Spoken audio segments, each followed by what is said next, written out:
Please. আমার দিকে কয়েক সেকেন্ড তাকিয়ে থাকে। ইমনাত গভীর একটা নিঃশ্বাস ফেলে ওকে বলে, কোল থেকে নামিয়ে দেই। তার নামিয়ে দিতে দেরি হলেও আমার দ্রুত পায়ে সিঁড়ি দিয়ে নামতে দেরি হলো না। দম আটকে আসছিল আমার। আর একটু হলে আমি নির্ঘাত মারা যেতাম। জোরে জোরে কয়েকবার নিঃশ্বাস ফেললাম। রুমের দরজা বন্ধ করতে নিলে খালি গলায় গাওয়া গানের লাইন ভেসে আসে কানে। ভালোবাসবো বাসবো রে বন্ধু, তোমায় যতনে। ইমরাতের কথায় সত্যি হলো। বৃষ্টিতে ভেজার ফলে আমার জ্বর সর্দি লেগে যায়। সকালে এসে গোসল করে ঘুমিয়ে পড়েছিলাম। দুপুরের দিকে ঘুম ভাঙলে আবিষ্কার করি গলা খুসখুস করছিল, নাক জ্বালাপোড়া করছে। সর্দি কাশিতে একটা বড় সমস্যা হচ্ছে মাথা ভার হয়ে থাকা। মনে হয় কেউ বড়সড় পাথর মাথার উপর বেঁধে রেখেছে। সাথে আবিষ্কার করে হালকা পাতলা জ্বর। সর্দি কাশিতে জ্বর আসবে, এটা স্বাভাবিক। ঘুম থেকে ওঠার পর থেকে হাঁচি দিতে দিতে আমি ক্লান্ত। রুম থেকে বের হয়ে নিচে আসলে সিঁড়ি থেকে খেয়াল করি ইমনাত সোফার এক কর্নারে বসে আছে। গায়ে আকাশি রঙের গেঞ্জি পরা, চুলগুলো চকচক করছে, হয়তো জেল লাগিয়েছে চুলে। পায়ের উপর পা তুলে রাজকীয়ভাবে বসে সে আপন মনে মোবাইল স্ক্রল করছে। ওর দিকে তাকিয়ে থেকে নামতে নামতে আমার আবার হাঁচি চলে আসে। হাঁচির শব্দ শুনে মোবাইলের দিক থেকে চোখ সরিয়ে ইমনাত সিঁড়ির দিকে তাকায়। এদিকে আরেক দফা আমার হাঁচি চলে আসে। টিস্যু দিয়ে নাক মুছে সামনের দিকে তাকালে দেখি ইমনাত মুখে হাত রেখে হাসছে। তার হাসির কারণ কি আমি বুঝলাম না। কপাল কুঁচকে ওর দিক থেকে চোখ সরিয়ে আমি রান্নাঘরের দিকে পা বাড়ালে ইমনাত পেছন থেকে বলে ওঠে, রান্নাঘরে কেউ নেই, সবাই শপিংয়ে গিয়েছে। ইমনাতের কথা শুনেও না শোনার মতো করে আমি রান্নাঘরের দিকে পা বাড়ালে ইমনাত পড়ে পড়ে পেছন থেকে আবার বলে উঠল, খাবার টেবিলে আছে। আর রান্নাঘরে গেলাম না। চুপচাপ টেবিলে এসে বসে পড়ি। পেটের খিদায় পেটের ভেতর চোচো করছে। চেয়ার পেতে বসে বাটির ঢাকনা উল্টালে দেখি একটাতে খিচুড়ি আর একটাতে ভুনা গরুর গোস্ত। অল্প খিচুড়ি খাওয়ার পর গলা জ্বলছিল। মাত্রাতিরিক্ত ঝাল দেইনি, তবুও আমার গলা জ্বলছিল। এক গ্লাস পানি নিয়ে এক নিঃশ্বাসে সব পানি শেষ করে ফেলি। টেবিলে টুক করে শব্দ হলে সেদিকটায় তাকালে দেখি ইমনাত একটা বক্স টেবিলের উপর রাখছে। বক্স থেকে ওষুধের 3টা পাতা বের করে আমার দিকে তাকিয়ে বলে, মা বলছিল আপনি উঠলে আপনাকে নিয়ে শপিংয়ে যেতে, আপনি কি যেতে পারবেন? ইমনাতের কথায় একটা দীর্ঘশ্বাস ফেলে ইমনাতের দিকে অসহায় মুখ করে তাকিয়ে বলি, যেতে পারবো না, অনেক অসুস্থ ফিল করছি। ওকে, রেস্ট নিন, আমি কল করে মাকে বলে দিচ্ছি। আমি সুবোধ বালিকার মতো 2 দিকে মাথা নেড়ে রুমে চলে আসি। সকালে বৃষ্টি মনে হচ্ছিল সারাদিন আর থামবে না, কিন্তু এখন আকাশ একদম ফকফকা হয়ে সোনালি রোদ্দুরে চকচক করছে। রুমে এসে মোবাইলের দিকে নজর যায়। বুক চিরে একটা দীর্ঘশ্বাস বের হয়ে আসে। বিছানায় বসে মোবাইল হাতে নিয়ে ইমোর সাথে পুরনো কনভারসেশনগুলো দেখছিলাম। টুং করে শব্দ হলে সেদিকে তাকালে আমার শিরদাঁড়া বেয়ে একটা ঠান্ডা স্রোত বয়ে যায়। অভিমান যেন ছুঁয়ে ছুঁয়ে আমার সর্বাঙ্গে বিরাজ করছে। ঠোঁট কামড়ে ধরে মোবাইলের দিকে তাকিয়ে থাকি। এমন একটা ভয়েস মেসেজ পাঠিয়েছে। বুক কেমন যেন ধুকপুক ধুকপুক করতে শুরু করেছে। কি বলল তা শুনবো কি শুনবো না তা নিয়ে দোমনা করতে করতে ভয়েসটা চালু হয়ে যায়। হাতের ক্লিক লেগে শুনশান আওয়াজ। কয়েক সেকেন্ড কেটে যাওয়ার পর ইমুর গানের কণ্ঠ ভেসে আসে। সে গান ধরেছে, আমার সকল অভিযোগে তুমি, তোমার মিষ্টি হাসিটা কি আমি। আমি ইমুকে কি বলবো বুঝতে পারছি না। ওর ভালোবাসার কাছে নিজেকে বড্ড অপরাধী লাগে। ইচ্ছে করে সব কিছু বলতে, কিন্তু ভয় লাগে যদি ইমু আমাকে ঘৃণা করে। আর যাই হোক, ভালোবাসার মানুষটার মনে নিজের জন্য ঘৃণা দেখাটা সহ্য করার মতো না। ইমুকে কিছু একটা বলা উচিত, কিন্তু কি বলবো তা বুঝতে পারছি না। একটা সংকোচ কাজ করছে নিজের মাঝে, অপরাধবোধ। ইমু যখন কথা বলে তখন চাই সে আমার সাথে কথা না বলুক, আমার জীবন থেকে হারিয়ে যাক। কিন্তু যখন সে কথা না বলে তখন যন্ত্রণায় নিজের অন্তরাত্মা ফেটে যায়। আমার কিছু বলা লাগলো না, তার আগেই ইমু নিজেই মেসেজ পাঠিয়ে দিয়েছে। তুমি আমার হও বা অন্যের, যারই হও, শুধু এতটুকু চাই তুমি খুশি থাকো। তোমার না বলা সব দুঃখ যেন সে গুছিয়ে দেয়, তোমায় যেন আগলে রাখে ভালোবেসে। ভালোবাসার মানুষটাকে নিজের করে রেখে ভালোবাসতে হবে এমন কোনো কথা নেই। ভালোবাসার মানুষটাকে দূর থেকেও ভালোবাসা যায়। আমিও না হয় দূর থেকে সবসময় তোমায় ভালোবেসে গেলাম। ভালোবাসায় সবাই জয়ী হবে তেমন কোনো কথা নেই, হেরে গিয়েও জয়ী হওয়া যায়। যারা তাদের ভালোবাসার মানুষটিকে পায় না তাদের প্রেম নাকি অমর। হয়তো আমার প্রেমটাও অমর। ভালোবাসায় হেরে যাওয়াটা অনেক কষ্টের, কিন্তু প্রিয় মানুষটার মুখের হাসি আর শান্তির জন্য হেরে যাওয়াটা উচিত। আমিও হেরে গেলাম। ওর এই মেসেজটা দেখে আমি 2 হাত দিয়ে মাথা চিপে ধরে রাখি। আমি কি করে বলবো ইমুকে দূরে সরানোর জন্য আমি তাকে মিথ্যে বলেছি? এমন কিছুই না, কিন্তু ছবি না দিলে সে বুঝে যাবে আমি মিথ্যে বলছি। সেটা কি করব বুঝতে পারছি না। মাথা কাজ করাটাও ছেড়ে দিয়েছে। কয়েক সেকেন্ড ভেবে নিয়ে আমি ইমুকে মেসেজ দেই। তার ছবি আমার কাছে নেই, পরিবারের পছন্দ, ইনফ্যাক্ট আমি দেখিনি। আমার মেসেজ দেখে ইমু একটা লাইক পাঠায়। তারপর মেসেজ আসে, সমস্যা নেই, ছবি নিয়ে পাঠাও। আমার একটা ইচ্ছের দাম অন্তত দাও। আমার একটা কথা অন্তত শুনো। আমাকে এতটাও নিরাশ করো না তাশা, প্লিজ, আই রিকোয়েস্ট। ওর কথা শুনে এক হাত দিয়ে মাথা চেপে জোরে নিঃশ্বাস ফেলে জবাব দিই, আমাকে সময় দিন, আমি জোগাড় করে আপনাকে রাতের মধ্যে দিচ্ছি। ওকে, আমি অপেক্ষা করব। এরপর আর কি বলবো আমি খুঁজে পাচ্ছি না। একটা জড়তা কাজ করছে নিজের মাঝে। টাইপিং করতে গিয়েও কিছু টাইপ না করে আমি ওর মেসেজগুলোর দিকে তাকিয়ে আছি। তখন ইমুর মেসেজ আসে, আচ্ছা বাই, ভালো থেকো। আপনিও। প্রতি উত্তরে একটা হাসির ইমোজি দিল শুধু ইমো। আমি আর কিছু না বলে অফলাইনে চলে আসি। আমার একটা সত্যি ঢাকতে আমি মিথ্যার আশ্রয় নিয়েছি। এখন সে মিথ্যা ঢাকার জন্য আমার নতুন আরেক মিথ্যার আশ্রয় নিতে হবে। জানি না এভাবে আর কত মিথ্যা বলতে হবে আমার ইমুর কাছে। মুহূর্তটা সন্ধ্যাবেলা, আকাশে মৃদু মৃদু মেঘ জমে আছে, হিম শীতল বাতাস বইছে। বাতাসটা গায়ে এসে লাগতেই শরীর কাঁটা দিয়ে উঠেছে। জানালার গ্রিল ধরে আমি খোলা বিস্তৃত আকাশের দিকে এক মনে তাকিয়ে থাকি। কি করব বুঝতে পারছি না। এমুকে কি বলবো, আর নকল হব বরই বা কই পাবো জানি না। আমি কিচ্ছুটি মাথায় আসছে না। বউ, শব্দটা শুনে কিছুটা চমকে পেছনে ফিরলে দেখি ইয়ানা মুচকি হাসি নিয়ে আমার দিকে তাকিয়ে আছে। কিশোরী চঞ্চল একটা মেয়ে, তার মুখে যেন তারার ঝিলিক মারছে।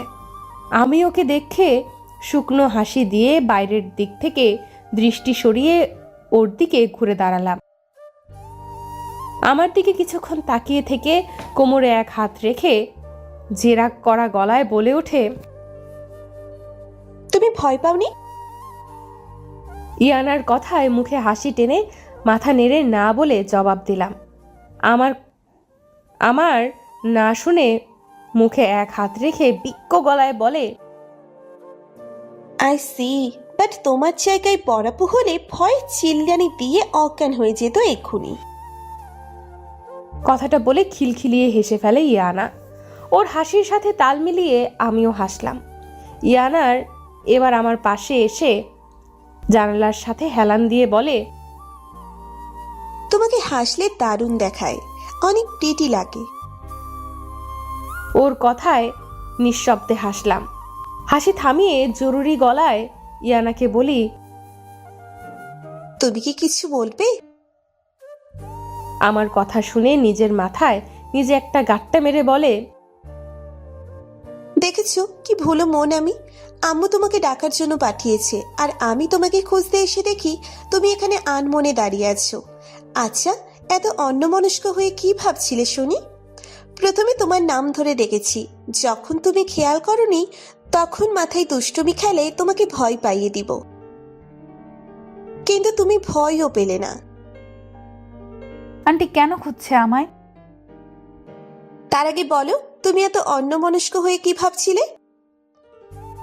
কই কিছু না, জাস্ট আকাশটা দেখছিলাম। আমি অনেকবার খেয়াল করেছি তুমি অন্যমনস্ক হয়ে কি যেন ভাবো, উদাসীন হয়ে থাকো। তোমার শরীর এখানে, কিন্তু মনটা যেন অন্য কোথাও পড়ে থেকেছে। আচ্ছা, কি নিয়ে এত ভাবো তুমি? তুমি শুধু শুধু বেশি ভাবছো, তেমন কিছু না, চলো। ইয়ানার কথাগুলো ইগনোর করে ওর পাশ কাটিয়ে চলে আসতে নিলে সে পেছন থেকে আমায় ডেকে ওঠে। ওর ডাক শুনে আমি হাঁটা থামিয়ে ওর দিকে ঘুরে দাঁড়াই। ইয়ানা আমার সামনে এসে দাঁড়িয়ে আমার দিকে তাকায়। ওর তাকানোটা একদম শান্ত। একটু আগে এই চোখে চঞ্চলতা খেলা করছিল, কিন্তু এখন এই চোখে গাম্ভীর্য ভার করেছে। শান্ত গলায় বলে, সমস্যা থেকে না ভেগে সমস্যাটার মুখোমুখি হয়ে সেটা শেষ করাটা বেটার। সমস্যা থেকে এড়িয়ে চলাটা কোনো সমাধান না, এতে শান্তি মেলে না, বরং পেইন দ্বিগুণ হয়। আর একটা কথা বলি, সেটা হচ্ছে এই যে আমরা অনেক কিছু নিয়ে কষ্ট পাই, পেইনের মধ্যে থাকি, মাঝে মাঝে নিজের সেই পেইন প্রিয় কারোর সাথেই শেয়ার করা উচিত। এতে মনের বোঝাটা হালকা হয়, আর পেইনটা দূর করার জন্য কোনো উপায়ও পাওয়া যায়। আমি ছোট কিন্তু ইম্যাচিওরটা, তুমি চাইলে শেয়ার করতে পারো যদি তুমি কোনো সমস্যায় থাকো আর তার সমাধান তোমার কাছে না থাকে। তাহলে আমাদের সামান্য জ্বর সর্দি হলে আমরা প্যারাসিটামল বা নাপা খেয়ে ঠিক হয়ে যেতে পারি, কারণ আমরা জানি এটা অল্পেতে সেরে যাবে। কিন্তু যখন এর থেকে বড় কোনো অসুস্থতা দেখা যায়, তখন আমরা ডাক্তারের সান্নিধ্যে যাই। নিজের রোগ সম্পর্কে অজ্ঞ থাকি, তখন ডাক্তারের দরকার হয়। যদি ডাক্তারের কাছে না গিয়ে ভেবে নিই যে নিজ থেকে ঠিক হয়ে যাবে বা রোগের কোনো চিকিৎসা নেই, তাহলে ভুল। চেষ্টা করা উচিত লাইফে যে কোনো বিষয়ে। তুমি তোমার রোগের চিকিৎসা করে নতুনভাবে বাঁচতে পারবে। তুমি যদি আমায় তোমার ফ্রেন্ড মনে করো, তাহলে সমস্যা শেয়ার করতে পারো। আর যদি মনে হয় আমাকে বলা পসিবল না, তাহলে তাকে বলো যে তোমার কাছে কাছের, যার কাছে তুমি সব শেয়ার করতে পারো অনায়াসে। চলো এদিকে আয় তো। আমি নিঃশব্দে গিয়ে আন্টির পাশে বসলাম। আন্টি তার একটা হাত আমার কপালে রাখতে রাখতে বলে, তুই নাকি জ্বর বাঁধিয়েছিস? আন্টি তার হাত উল্টে পাল্টে রাখে, তারপর স্বস্তির গলায় বলে, যাক, জ্বর তেমন নেই। ইমনাতের কাছে তোর জ্বর আসতে শুনে পুরো চিন্তায় পড়ে গিয়েছিলাম। বিকেলে যখন আসি তখন দেখি তুই ঘুমাচ্ছিলি, তাই আর তোকে জ্বালাতন করিনি। আন্টির কথায় হেসে আমি বলি, ওষুধ খেয়েছি, জ্বর সেরে যাবে। ওয়েদার চেঞ্জ হচ্ছে, তাই হালকা জ্বর আর কাশি, ঠিক হয়ে যাবে। এসব চিন্তা করার প্রয়োজন নেই আন্টি। তাও নিজের খেয়াল রাখবি, বুঝেছিস? আমি এখানে বেখালিভাবে চলতে দেখলে বেত দিয়ে পিটিয়ে পিঠের ছাল তুলে নিব, বুঝেছিস? আন্টির কথায় চোখ রাঙিয়ে বলে। আন্টির কথা শুনে আমি শব্দ করে হেসে উঠি। আন্টি আমার মাথায় আলতো করে হাত বুলিয়ে দিয়ে শান্ত গলায় বলে, দেখ মা, নিজের সুস্থতা নিজের হাতে। নিজে ঠিকঠাক ভাবে চললে অসুস্থতা ছুতে পারবে না কারোর শরীরকে। এই যে ধর, তুই যখন অসুস্থ হোস তখন তোর যে অনেক কষ্ট হয়, তখন তোর সেই কষ্ট দেখে পরিবারের বাকিদেরও কষ্ট হয়। তারা চাইলেও তোর অসুস্থতা বা তোর কষ্টটা নিয়ে নিতে পারে না। যারা ইচ্ছে করে নিজেকে কষ্ট দেয়, তাদের আর শয়তানের মাঝে তেমন একটা ফারাক নেই। তাই বলছি, সবসময় নিজের যত্ন নিবি, নিজেকে ভালো রাখার চেষ্টা করবি, নিজের প্রতি অবহেলা করিস না। আমাদের যে দেহ প্রাণ দিয়ে সৃষ্টি করেছে, এসব আমাদের নিজের না, আমাদের আমানত। ধর, কেউ তোকে একটা জিনিস রাখতে দিল, দেওয়ার সময় বলল সাবধানে রাখতে, শেষ জিনিসটার কোনো ক্ষতি না হয়, তুই সেই জিনিসটা নিশ্চয়ই খুব যত্ন করে রাখবি, এটার অযত্ন করবি না, কারণ কেউ একজন তোকে ভরসা করে এটা রাখতে দিয়েছে। ঠিক তেমনই আমাদের শরীর সর্বাঙ্গ সৃষ্টিকর্তার তরফ থেকে আমানত স্বরূপ। আমানতের খেয়ানত করতে নেই। সে আমানতের যদি খেয়ানত করি তখন আমাদের পুরো শরীর তার আসল মালিকের কাছে আমাদের নামে নালিশ করবে। তার যত্ন নেইনি, তার খারাপ পথে নিয়েছি, তার দ্বারা খারাপ কাজ করানো হয়েছে, তোর সর্বাঙ্গ তোর বিরুদ্ধে কথা বলবে, বুঝতে পারছিস? ইহকালে আমরা অনেক ভুল পথে যাই, না জেনে ভুল করে ফেলি। তার জন্য যদি অনুতপ্ত হই তাহলে আমাদের আল্লাহর কাছে ক্ষমা চাওয়া উচিত। আল্লাহর বান্দা তার কাছে ক্ষমা চাইলে তিনি তার বান্দাকে ক্ষমা করে দেন। চলার পথে ভুল ত্রুটি হয়ে থাকবে, নিজের ভুল যদি বুঝতে পারি তাহলে উচিত সে ভুল শুধরিয়ে সামনের দিকে অগ্রসর হওয়া, এই না সে ভুলটা ধরে আঁকড়ে থাকা। এতে কি হয়, ভুলের পরিমাণ বাড়তে থাকে। তুই আমার মেয়ের মতো, তাই তোকে এত কিছু বলছি। আমি চাই না আমার মেয়েরা ভুল পথে হাঁটুক। প্রত্যেক মা বাবার উচিত সন্তানকে ঠিক আর ভুলের মাঝে পার্থক্যটা বুঝিয়ে দেওয়া, সেটা অবশ্য শান্ত আর মার্জিত ভাবে। রাগারাগি করে বুঝাতে গেলে হিতে বিপরীত হয়ে যায়, সন্তানরা সেটাকে উল্টো ধরে নেয়, যার জন্য সন্তানদের থেকে মা বাবার দূরত্ব বেড়ে যায়, সন্তান খারাপ সঙ্গে চলে যায়। শুনেছি তুই টেস্ট পরীক্ষা খারাপ করেছিস, যার জন্য তুই অনেক ভেঙে পড়েছিস, পড়ালেখা ছেড়ে দিয়েছিস, সবসময় কেমন মনমরা হয়ে থাকছিস। শোন, একেবারে যে মানুষ সফলতা পায় তা কিন্তু না, অনেকবার হেরে গিয়ে তারপর সাফল্য পায়। পরীক্ষায় একবার খারাপ করেছিস, তাতে কি হয়েছে, আরেকবার দিবি। জীবনে চলার পথে এই পড়াশোনাটা খুব জরুরি। পড়াশোনা শুধু চাকরি বাকরি করার জন্য না, নিজের সন্তানকে সুশিক্ষিতভাবে গড়ে তোলার জন্য হলেও এই পড়াশোনা করা জরুরি। কি পড়াশোনাটা আবার শুরু করবি তো? আন্টির কথায় মাথার উপর নিয়ে ছেলালাম, যার অর্থ হ্যাঁ আমি করব। ভালোবাসবো বাসবো রে বন্ধু, তোমায় যতনে। ইমনাতের কথাই সত্যি হলো। বৃষ্টিতে ভেজার ফলে আমার জ্বর সর্দি লেগে যায়। সকালে এসে গোসল করে ঘুমিয়ে পড়েছিলাম। দুপুরের দিকে ঘুম ভাঙলে আবিষ্কার করি গলা খুসখুস করছিল, নাক জ্বালাপোড়া করছে। সর্দি কাশিতে একটা বড় সমস্যা হচ্ছে মাথা ভার হয়ে থাকা। মনে হয় কেউ বড়সড় পাথর মাথার উপর বেঁধে রেখেছে। সাথে আবিষ্কার করি হালকা পাতলা জ্বর। সর্দি কাশিতে জ্বর আসবে, এটা স্বাভাবিক। ঘুম থেকে ওঠার পর থেকে হাঁচি দিতে দিতে আমি ক্লান্ত। রুম থেকে বের হয়ে নিচে আসলে সিঁড়ি থেকে খেয়াল করি ইমনাত সোফার এক কর্নারে বসে আছে, গায়ে আকাশি রঙের গেঞ্জি পরা, চুলগুলো চকচক করছে, হয়তো জেল লাগিয়েছে চুলে। পায়ের উপর পা তুলে রাজকীয়ভাবে বসে সে আনমনে মোবাইল স্ক্রল করছে। ওর দিকে তাকিয়ে থেকে নামতে নামতে আমার আবার হাঁচি চলে আসে। হাঁচির শব্দ শুনে মোবাইলের দিক থেকে চোখ সরিয়ে ইমনাত সিঁড়ির দিকে তাকায়। এদিকে আরেক দফা আমার হাঁচি চলে আসে। টিস্যু দিয়ে নাক মুছে সামনের দিকে তাকালে দেখি ইমনাত মুখে হাত রেখে হাসছে। তার হাসির কারণ কি আমি বুঝলাম না। কপাল কুঁচকে ওর দিক থেকে চোখ সরিয়ে আমি রান্নাঘরের দিকে পা বাড়ালে ইমনাত পেছন থেকে বলে ওঠে,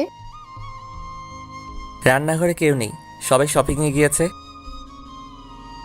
ইমনাতের কথা শুনেও না শোনার মতো করে আমি রান্নাঘরের দিকে পা বাড়ালে ইমনাত পড়ে পড়ে পেছন থেকে আবার বলে ওঠে, খাবার টেবিলে আছে। আর রান্নাঘরে গেলাম না, চুপচাপ টেবিলে এসে বসে পড়ি। পেটের খিদায় পেটের ভেতর চো চো করছে। চেয়ার পেতে বসে বাটির ঢাকনা উল্টালে দেখি একটাতে খিচুড়ি আর ভুনা গরুর গোস্ত। অল্প খিচুড়ি খাওয়ার পর গলা জ্বলছিল। মাত্রাতিরিক্ত ঝাল দেয়নি, তবুও আমার গলা জ্বলছিল। এক গ্লাস পানি নিয়ে এক নিঃশ্বাসে সব পানি শেষ করে ফেলি। টেবিলে টুক করে শব্দ হলে সেদিকটায় তাকালে দেখি ইমনাত একটা বক্স টেবিলের উপর রাখছে। বক্স থেকে ওষুধের 3টা পাতা বের করে আমার দিকে তাকিয়ে বলে, এখান থেকে একটা একটা করে খেয়ে নেবেন। কথাটা বলে ইমনাত সেখান থেকে চলে যায়। আমার পেটে খিদা থাকলেও মুখে রুচি না থাকায় ফলে আর খেতে ইচ্ছে হচ্ছিল না। প্লেটে পানি ঢেলে দিয়ে ইমনাতের কথা মতো ওষুধ খেয়ে নেই। উপরে চলে যেতে নিলে ইমনাত পেছন থেকে বলে, মা বলছিল আপনি উঠলে আপনাকে নিয়ে শপিংয়ে যেতে, আপনি কি যেতে পারবেন? ইমনাতের কথায় একটা দীর্ঘশ্বাস ফেলে ইমনাতের দিকে অসহায় মুখ করে তাকিয়ে বলি, যেতে পারবো না, অনেক অসুস্থ ফিল করছি। ওকে, রেস্ট নিন, আমি কল করে মাকে বলে দিচ্ছি। আমি সুবোধ বালিকার মতো দুই দিকে মাথা নেড়ে রুমে চলে আসি। সকালে বৃষ্টি মনে হচ্ছিল, সারাদিন আর থামবে না, কিন্তু এখন আকাশ একদম ফকফকা হয়ে সোনালি রোদ্দুরে চকচক করছে। রুমে এসে মোবাইলের দিকে নজর যায়। বুক চিরে একটা দীর্ঘশ্বাস বের হয়ে আসে। বিছানায় বসে মোবাইল হাতে নিয়ে ইমুর সাথে পুরনো কনভারসেশনগুলো দেখছিলাম। টুং করে শব্দ হলে সেদিকে তাকালে আমার শির দ্বারা বেয়ে একটা ঠান্ডা স্রোত বয়ে যায়। অভিমান যেন ছুঁইয়ে ছুঁইয়ে আমার সর্বাঙ্গে বিরাজ করছে। ঠোঁট কামড়ে ধরে মোবাইলের দিকে তাকিয়ে থাকি এবং একটা ভয়েস মেসেজ পাঠিয়েছে। বুক কেমন যেন ধুকপুক ধুকপুক করতে শুরু করেছে। কি বললো তা শুনবো কি শুনবো না তা নিয়ে দোমনা করতে করেই ভয়েসটা চালু হয়ে যায় হাতের ক্লিক লেগে। শুনশান আওয়াজ। কয়েক সেকেন্ড কেটে যাওয়ার পর ইমুর গানের কণ্ঠ ভেসে আসে। আমার সকল অভিযোগে তুমি, তোমার মিষ্টি হাসিটা কি আমি। গানটা কিছুটা ব্যতিক্রম করে গিয়েছে। প্রতিটা কথা আমায় বলেছে, আমি বুঝতে পারছি। ইমুর গলার ভয়েস এত শান্ত আর ঠান্ডা প্রকৃতির, শুনলে মনে একটা প্রশান্তি অনুভব হয়। ওর গাওয়া গান আমি চোখ বন্ধ করে শুনছি, কানে হেডফোন লাগিয়ে। ওর গাওয়া গান শুনতে শুনতে এক সময় আমি আহ্লাদে কেঁদে ফেলি ঠোঁট উল্টিয়ে। ও গান গেয়ে শোনাচ্ছে, আমার মনে হচ্ছে ও আমাকে সরি বলছে, ব্লক করে দিয়েছে তার জন্য। মুখে হাত রেখে কাঁদছি, তখন ইমুর আরেকটা ভয়েস মেসেজ আসে। কেঁদো না গো তবি, আমার নিজেকে লাগে বড্ড অপরাধী, ক্ষমা করো আমায়। তোমার মনে দিয়েছি ব্যথা, আর হব না আমি তোমার চোখের জলের কারণ। তোমার চোখে তোমার মুখের হাসি একটু হতে চাই আমি, তোমার মনের মাঝে থাকতে চাই। ওর গান শুনে কান্নার মাঝেও ঠোঁটের কোণায় আমার হাসি ফুটে ওঠে। ইমুর উদ্দেশ্যে আমি মনে মনে বলি, আমার মুখের হাসিটা তুমি, আমার না বলা কথার ভাঁজে নামটা শুধু তোমার লেখা আছে। আমি ইমুকে কি বলবো বুঝতে পারছি না। ওর ভালোবাসার কাছে নিজেকে বড্ড অপরাধী লাগে। ইচ্ছে করে সব কিছু বলতে, কিন্তু ভয় লাগে যদি ইমু আমাকে ঘৃণা করে। আর যাই হোক, ভালোবাসার মানুষটার মনে নিজের জন্য ঘৃণা দেখাটা সহ্য করার মতো না। ইমুকে কিছু একটা বলা উচিত, কিন্তু কি বলবো তা বুঝতে পারছি না। একটা সংকোচ কাজ করছে নিজের মাঝে, অপরাধ বোধ। ইমু যখন কথা বলে তখন চাই সে আমার সাথে কথা না বলুক, আমার জীবন থেকে হারিয়ে যাক। কিন্তু যখন সে কথা না বলে তখন যন্ত্রণায় নিজের অন্তরাত্মা ফেটে যায়। আমার কিছু বলা লাগলো না, তার আগে ইমু নিজে মেসেজ পাঠিয়ে দিয়েছে। তুমি আমার হও বা অন্যের, যারই হও, শুধু এতটুকু চাই তুমি খুশি থাকো। তোমার না বলা সব দুঃখ যেন সে গুছিয়ে দেয়, তোমায় যেন আগলে রাখে ভালোবেসে।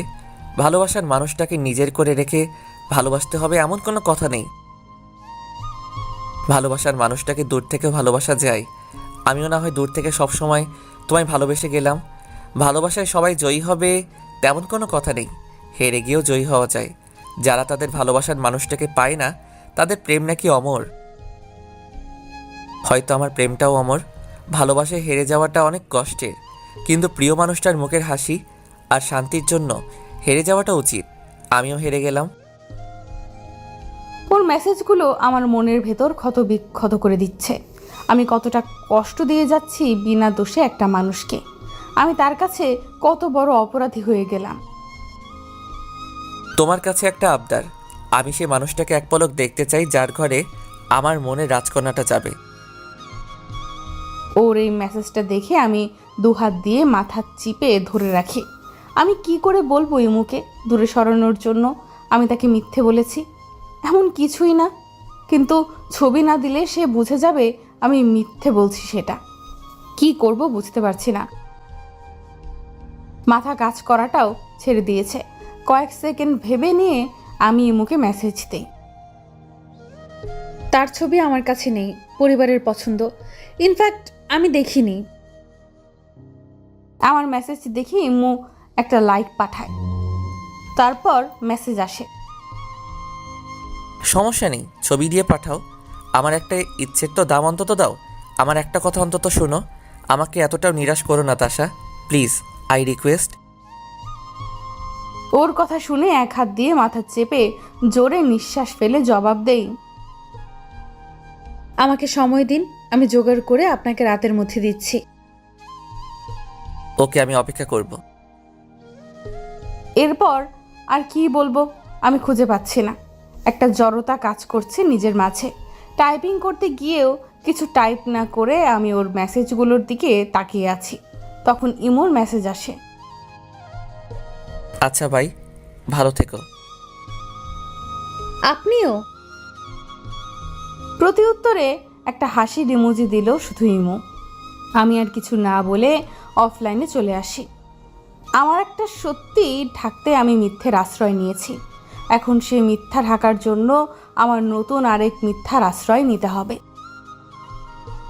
জানি না এইভাবে কত মিথ্যে আমার বলতে হবে ইমুর কাছে। মুহূর্তটা সন্ধ্যাবেলা, আকাশে মৃদু মৃদু মেঘ জমে আছে, হিমশীতল বাতাস বইছে।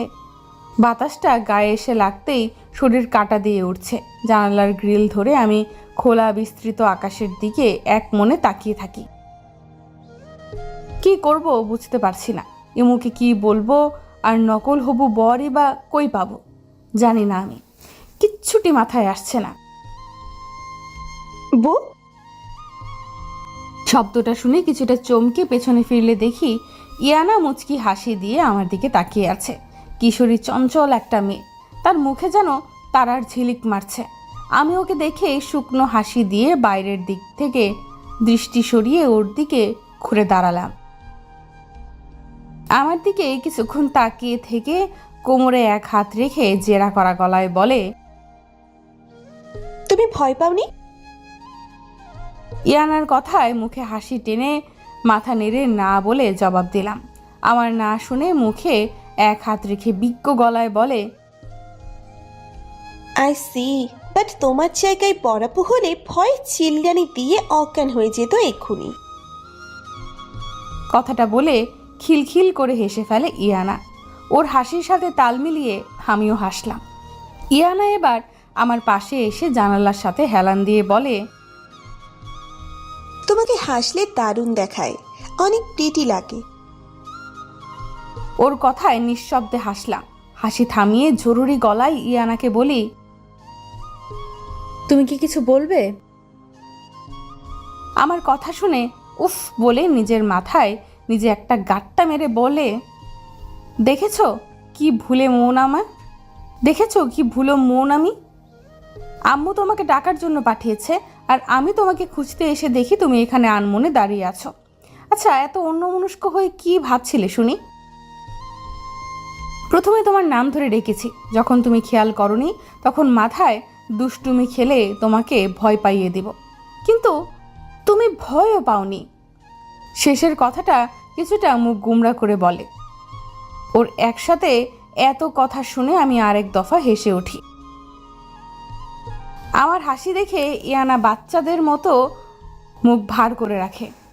ওর অমন মুখ করে রাখা দেখে আমি নিজের হাসি সংযত করে ইয়ানাকে তাড়া দিয়ে বলি, আন্টি কেন খুঁজছে আমায়? এত অন্যমনস্ক হয়ে কি ভাবছিলে শুনি? কই কিছু না, জাস্ট আকাশটা দেখছিলাম। আমি অনেকবার খেয়াল করেছি তুমি অন্যমনস্ক হয়ে কি যেন ভাবো, উদাসীন হয়ে থাকো। তোমার শরীর এখানে, কিন্তু মনটা যেন অন্য কোথাও পড়ে থেকেছে। আচ্ছা, কি নিয়ে এত ভাবো তুমি? তুমি শুধু শুধু বেশি ভাবছো, তেমন কিছু না, চলো। ইয়ানার কথাগুলো ইগনোর করে ওর পাশ কাটিয়ে চলে আসতে নিলে সে পেছন থেকে আমায় ডেকে ওঠে। ওর ডাক শুনে আমি হাঁটা থামিয়ে ওর দিকে ঘুরে দাঁড়াই। ইয়ানা আমার সামনে এসে দাঁড়িয়ে আমার দিকে তাকায়। ওর তাকানোটা একদম শান্ত। একটু আগে এই চোখে চঞ্চলতা খেলা করছিল, কিন্তু এখন এই চোখে গাম্ভীর্যতা ভার করে রেখেছে। শান্ত গলায় বলে, সমস্যা থেকে না ভেগে সমস্যাটার মুখোমুখি হয়ে সেটা শেষ করাটা বেটার। সমস্যা থেকে এড়িয়ে চলাটা কোনো সমাধান না, এতে শান্তি মেলে না, বরং পেইন দ্বিগুণ হয়। আর একটা কথা বলি, সেটা হচ্ছে এই যে আমরা অনেক কিছু নিয়ে কষ্ট পাই, পেইনের মধ্যে থাকি, মাঝে মাঝে নিজের সেই পেইন প্রিয় কারোর সাথেই শেয়ার করা উচিত। এতে মনের বোঝাটা হালকা হয় আর পেইনটা দূর করার জন্য কোনো উপায়ও পাওয়া যায়। আমি ছোট কিন্তু ইম্যাচিওরটা, তুমি চাইলে শেয়ার করতে পারো যদি তুমি কোনো সমস্যায় থাকো আর তার সমাধান তোমার কাছে না থাকে। তাহলে আমাদের সামান্য জ্বর সর্দি হলে আমরা প্যারাসিটামল বা নাপা খেয়ে ঠিক হয়ে যেতে পারি, কারণ আমরা জানি এটা অল্পেতে সেরে যাবে। কিন্তু যখন এর থেকে বড় কোনো অসুস্থতা দেখা যায়, তখন আমরা ডাক্তারের সান্নিধ্যে যাই। নিজের রোগ সম্পর্কে অজ্ঞ থাকি, তখন ডাক্তারের দরকার হয়। যদি ডাক্তারের কাছে না গিয়ে ভেবে নিই যে নিজ থেকে ঠিক হয়ে যাবে বা রোগের কোনো চিকিৎসা নেই, তাহলে ভুল। চেষ্টা করা উচিত লাইফে যে কোনো বিষয়ে। তুমি তোমার রোগের চিকিৎসা করে নতুনভাবে বাঁচতে পারবে। তুমি যদি আমায় তোমার ফ্রেন্ড মনে করো, তাহলে সমস্যা শেয়ার করতে পারো। আর যদি মনে হয় আমাকে বলা পসিবল না, তাহলে তাকে বলো যে তোমার কাছে কাছের, যার কাছে তুমি সব শেয়ার করতে পারো অনায়াসে। চলো। ইয়ানা কথাগুলো বলে হাঁটা শুরু করে দেয়। আমি ওর পেছন পেছন গুটি গুটি পায়ে হাঁটছি আর ইয়ানার বলা কথাগুলো চিন্তা করছি। ইয়ানাকে বাচ্চা মনে হলেও ও যথেষ্ট বুঝতার, তা ওর কথার ধরনে স্পষ্ট বোঝা যাচ্ছে। ইমুর কথা ইয়ানাকে বলা উচিত হবে কিনা সে প্রশ্নটা মাথায় উকি ঝুঁকি দিচ্ছে। 7-5 ভাবতে ভাবতে ইয়ানা আর আমি আন্টির রুমে চলে আসি। রুমে এসে দেখি আন্টি বিছানার সাথে হেলান দিয়ে পা টেনে বসে আছে। আমাকে দেখে আন্টি বলে, এদিকে আয় তো দেখি। আমি নিঃশব্দে গিয়ে আন্টির পাশে বসলাম। আন্টি তার একটা হাত আমার কপালে রাখতে রাখতে বলে, তুই নাকি জ্বর বাঁধিয়েছিস? আন্টি তার হাত উল্টে পাল্টে রাখে, তারপর স্বস্তির গলায় বলে, যাক, জ্বর তেমন নেই। ইমরাতের কাছে তোর জ্বর আসছে শুনে পুরো চিন্তায় পড়ে গিয়েছিলাম। বিকেলে যখন আসি তখন দেখি তুই ঘুমাচ্ছিলি, তাই আর তোকে জ্বালাতন করিনি। আন্টির কথায় হেসে আমি বলি, ওষুধ খেয়েছি, জ্বর সেরে গিয়ে। ওয়েদার চেঞ্জ হচ্ছে, তাই হালকা জ্বর আর কাশি, ঠিক হয়ে যাবে। এসব চিন্তা করার প্রয়োজন নেই আন্টি। তাও নিজের খেয়াল রাখবি, বুঝেছিস? আমি এখানে বেখেয়ালিভাবে চলতে দেখলে ব্যাট দিয়ে পিটিয়ে পিঠের ছাল তুলে নিব, বুঝেছিস? আন্টি কথাটা চোখ রাঙিয়ে বলে। আন্টির কথা শুনে আমি শব্দ করে হেসে উঠি। আন্টি আমার মাথায় আলতো করে হাত বুলিয়ে দিয়ে শান্ত গলায় বলে, দেখ মা, নিজের সুস্থতা নিজের হাতে। নিজে ঠিকঠাকভাবে চললে অসুস্থতা ছুঁতে পারবে না কারোর শরীরকে। এই যে ধর, তুই যখন অসুস্থ হস তখন তোর যে অনেক কষ্ট হয়, আর তখন তোর সেই কষ্ট দেখে পরিবারের বাকিদেরও কষ্ট হয়। তারা চাইলেও তোর অসুস্থতা বা তোর কষ্টটা নিয়ে নিতে পারবে না। আর যারা ইচ্ছে করে নিজেকে কষ্ট দেয়, তাদের আর শয়তানের মাঝে তেমন একটা ফারাক নেই। তাই বলছি, সবসময় নিজের যত্ন নিবি, নিজেকে ভালো রাখার চেষ্টা করবি, নিজের প্রতি অবহেলা করিস না। আমাদের যে দেহ প্রাণ দিয়ে সৃষ্টি করেছে, এসব আমাদের নিজের না, আমাদের আমানত। ধর, কেউ তোকে একটা জিনিস রাখতে দিল, দেওয়ার সময় বলল সাবধানে রাখতে, সে জিনিসটা যেন কোনো ক্ষতি না হয়। তুই নিশ্চয়ই সে জিনিসটা খুব যত্ন করে রাখবি, এটার অযত্ন করবি না, কারণ কেউ একজন তোকে ভরসা করে এটা রাখতে দিয়েছে। ঠিক তেমনই আমাদের শরীর সর্বাঙ্গ সৃষ্টিকর্তার তরফ থেকে আমানত স্বরূপ। আমানতের খেয়ানত করতে নেই। সে আমানতের যদি খেয়ানত করি, তখন আমাদের পুরো শরীর তার আসল মালিকের কাছে আমাদের নামে নালিশ করবে। তার যত্ন নিইনি, তাকে খারাপ পথে নিয়েছি, তার দ্বারা খারাপ কাজ করানো হয়েছে। তোর সর্বাঙ্গ তোর বিরুদ্ধে কথা বলবে, বুঝতে পারছিস? ইহকালে আমরা অনেক ভুল পথে যাই, না জেনে ভুল করে ফেলি। তার জন্য যদি অনুতপ্ত হই তাহলে আল্লাহর কাছে ক্ষমা চাওয়া উচিত। আল্লাহর বান্দা তার কাছে ক্ষমা চাইলে তিনি তার বান্দাকে ক্ষমা করে দেন। চলার পথে ভুল ত্রুটি হয়ে থাকবে, নিজের ভুল যদি বুঝতে পারি তাহলে উচিত সে ভুল শুধরিয়ে সামনের দিকে অগ্রসর হওয়া, এই না যে সে ভুলটা ধরে আঁকড়ে থাকা। এতে কি হয়, ভুলের পরিমাণ বাড়তে থাকে। তুই আমার মেয়ের মতো, তাই তোকে এত কিছু বলছি। আমি চাই না আমার মেয়েরা ভুল পথে হাঁটুক। প্রত্যেক মা বাবার উচিত সন্তানকে ঠিক আর ভুলের মাঝে পার্থক্যটা বুঝিয়ে দেওয়া, সেটা অবশ্য শান্ত আর মার্জিতভাবে। রাগারাগি করে বোঝাতে গেলে এতে বিপরীত হয়ে যায়, সন্তানরা সেটাকে উল্টো ধরে নেয়, যার জন্য সন্তানের থেকে বাবা মায়ের দূরত্ব বেড়ে যায়, সন্তান খারাপ সঙ্গ চলে যায়। শুনেছি তুই টেস্ট পরীক্ষায় খারাপ করেছিস, যার জন্য তুই অনেক ভেঙে পড়েছিস, পড়ালেখা ছেড়ে দিয়েছিস, সবসময় কেমন মনমরা হয়ে থাকছিস। শোন, একেবারে যে মানুষ সফলতা পায় তা কিন্তু না, অনেকবার হেরে গিয়ে তারপর সাফল্য পায়। পরীক্ষায় একবার খারাপ করেছিস, তাতে কি হয়েছে, আরেকবার দিবি। জীবনে চলার পথে এই পড়াশোনাটা খুব জরুরি। পড়াশোনা শুধু চাকরি বাকরি করার জন্য না, নিজের সন্তানকে সুশিক্ষিতভাবে গড়ে তোলার জন্য হলেও এই পড়াশোনা জরুরি। এই পড়াশোনাটা আবার শুরু করবি তো? আন্টির কথায় মাথার উপর নিচ হেলালাম, যার অর্থ হ্যাঁ আমি করব। আন্টির কথা ফেলার মতো না, নিজের প্রতি অনেক অনাচার করেছি, নিজের ক্ষতি করার চেষ্টা করেছি। যা ভুল আমার ধারায় হয়েছে তাতে আমি অনুতাপিত হলেও সে ভুল থেকে বের হয়ে আসার চেষ্টা করিনি, তা নিজের মাঝে ধারণ করে রেখে নিজেকে কষ্ট দিয়েছে।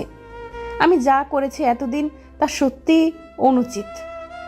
আমি একা শুধু নিজেকে কষ্ট দেইনি, তার সাথে আমার পরিবারের মানুষরাও পেয়ে গিয়েছে। তারা হয়তো মুখ ফুটে কিছু বলতো না, কিন্তু ভেতরে ভেতরে তারা কষ্ট পেয়ে গিয়েছে।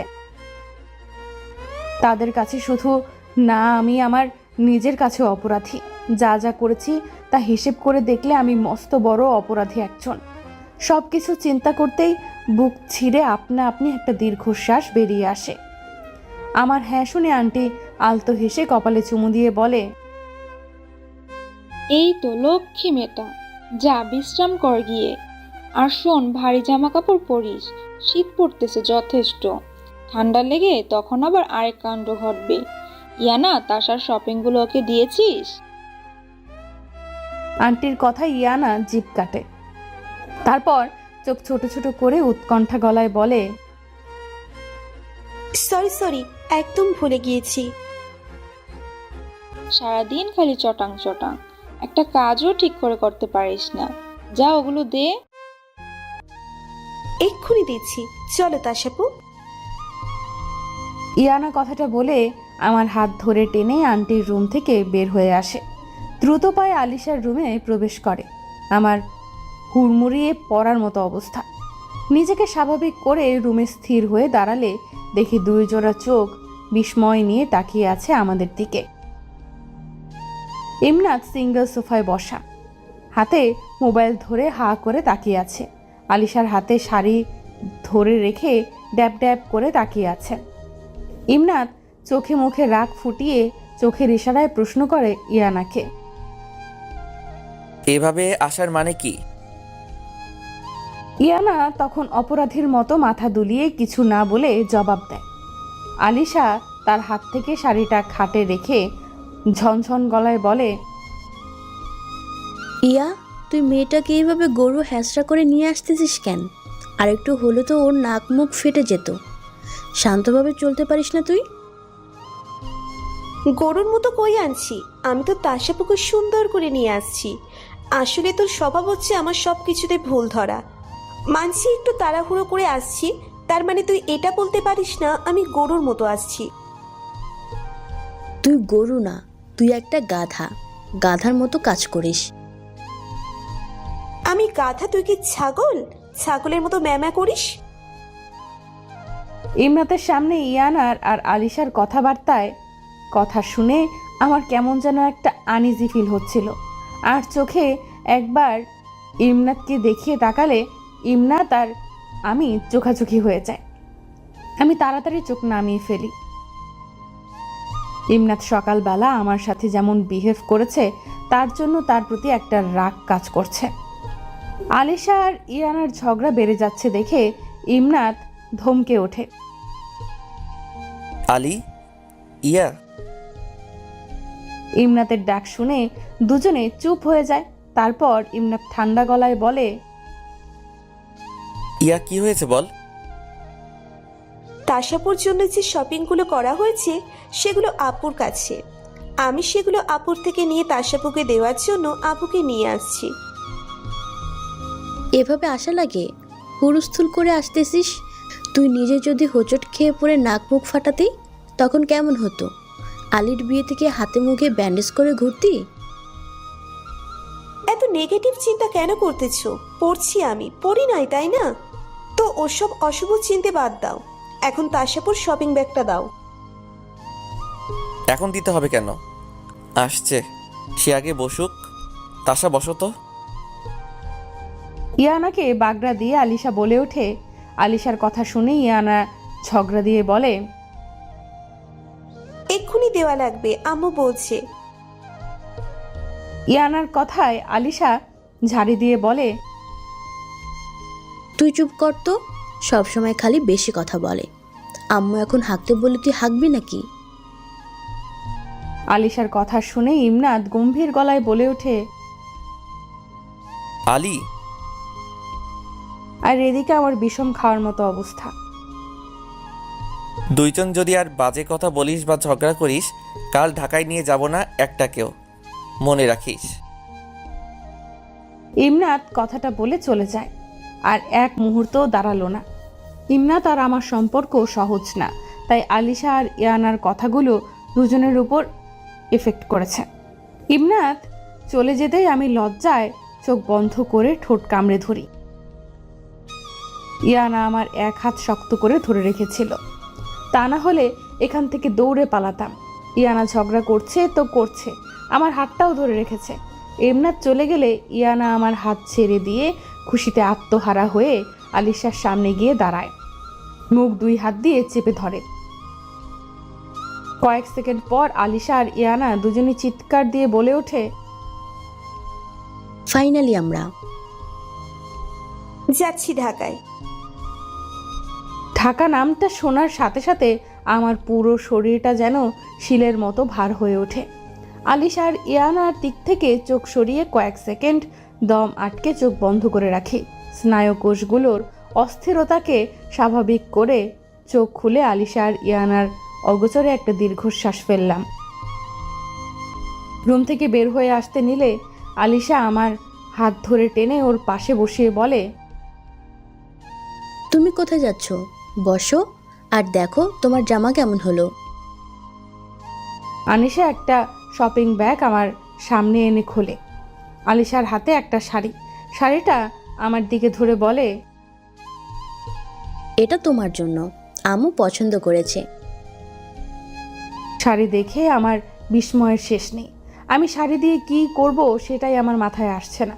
আমি অস্বাভাবিকভাবে আলিশার দিকে তাকিয়ে থাকি, ড্যাব ড্যাব চোখ করে। আমার চাহনি দেখে আলিশা হালকা হেসে বলে, শাড়িটা পরে তুমি আম্মুকে দেখাবা। আম্মু অনেক শৌখিন মানুষ, মাঝে মাঝে পাগলামি করে। আমাদের জন্য তার কিছু পছন্দ হলে তা নিয়ে আসে। আম্মুর পছন্দ করা জিনিস আমাদের পছন্দ না হলেও আমাদের পরে তা আম্মুকে দেখানো লাগে। আম্মু এমন করে কয়েকবার শাড়ি কিনেছে আমার আর ইয়ানার জন্য। এনে হাতে ধরে দিয়ে বলে, পরে দেখা কেমন লাগছে দেখি।